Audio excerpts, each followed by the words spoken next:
बसमिल्लाहिर्रहमानिर्रहीम। मेरा नाम डॉक्टर मोहसिन हयात है और मैं लेडी रीडिंग हॉस्पिटल पेशावर में एज़ असिस्टेंट प्रोफेसर और चाइल्ड स्पेशलिस्ट के काम कर रहा हूँ और मेरा तकरीबन 20 साल का तजुर्बा है बच्चों के अमराज में। आज हम एक और टॉपिक की बात करेंगे, उसका नाम है इन्फेंटाइल कॉलिक या बच्चों में पेट का दर्द। जो ही बच्चे पैदा हो जाते हैं तो तकरीबन एक हफ़्ते के बाद बच्चे के पेट में मरोड़ उठते हैं और बच्चे को पेट दर्द की शिकायत शुरू हो जाती है। स्पेशली शाम के वक्त और रात के वक्त ये ज़्यादा होती है, इसलिए इसका नाम भी इवनिंग कॉलिक है।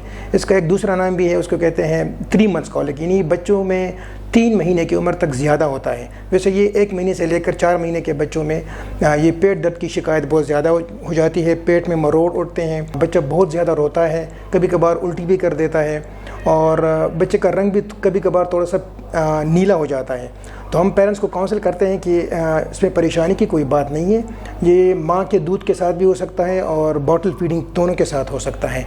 इसकी जो बुनियादी वजह है वो अभी तक 100% मालूम नहीं है, लेकिन कुछ स्टडीज़ के मुताबिक बच्चे की जो छोटी आंत होती है उसमें एक एंजाइम होता है, उसका नाम होता है लैक्टेज़।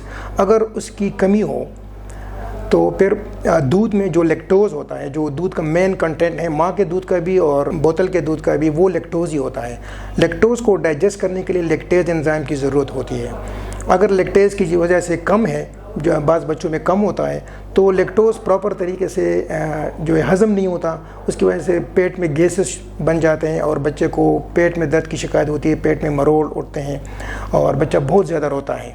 इसके लिए स्पेशलाइज्ड फार्मूला भी है, वो डॉक्टर के मशवरे के बगैर आप लोग इस्तेमाल नहीं कर सकते। उस स्पेशलाइज्ड फार्मूले में वही लैक्टेज़ एंजाइम ही होता है जो लैक्टोज़ को हज़म करने में और जज़ब करने में मदद देता है। इसके अलावा हम पेरेंट्स को काउंसिल करते हैं कि आपने बच्चे को बर्पिंग करनी है। मेन इसका जो इलाज है वो काउंसलिंग ही है। बाज़ार में इसके इलाज के लिए बहुत सारी दवाइयाँ अवेलेबल है, लेकिन कोई भी दवाई 100% जो है वो इफ़ेक्टिव नहीं है।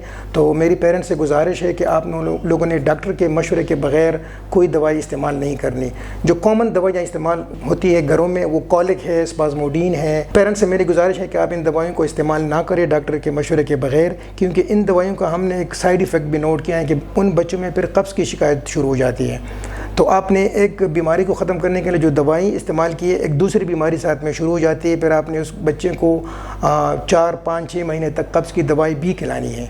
तो मेरी पेरेंट्स से गुजारिश है कि आपने पेट दर्द की जो शिकायत है उससे बिल्कुल भी परेशान नहीं होना। अमूमन हम देखते हैं कि ऐसे बच्चों का वज़न जो है वो बिल्कुल सही तरीके से बढ़ रहा होता है। अगर उसका वज़न सही तरीके से बढ़ रहा है, बच्चा अदरवाइज़ एक्टिव है, प्लेफुल है, तो किसी दवाई की ज़रूरत नहीं है। नहीं, रिलीफ़ के लिए आप लोग पैनाडॉल यूज़ कर सकते हैं। पैनाडॉल एक ऐसी दवाई है जो दर्द की दवाई है, बुखार की दवाई भी है। पैनाडॉल के कतरे आप लोग इस्तेमाल कर सकते हैं, लेकिन मेरी पेरेंट्स से गुजारिश है कि आप लोगों ने पेट दर्द से परेशान नहीं होना। स्पेशली जो घर के टोटके हैं वो तो बिल्कुल भी इस्तेमाल नहीं करने। बहुत सारे लोग होते हैं जो घर के टोटके इस्तेमाल करते हैं, जैसे पक्की इस्तेमाल करते हैं, कोई लांडेस इस्तेमाल करता है। तो ऐसे जो होम रेमेडीज़ हैं या जो टोटके हैं वो बाज़ औक़ात बच्चे की जिगर पर और गुर्दे पर असर कर देते हैं और बच्चा एमरजेंसी में आ जाता है। पेट दर्द को छोड़ के फिर वो दूसरे पेचीदगी में पड़ जाते हैं। तो मेरी तमाम पेरेंट्स से गुजारिश है कि आप लोग घर के टोटके बिल्कुल भी इस्तेमाल ना करें।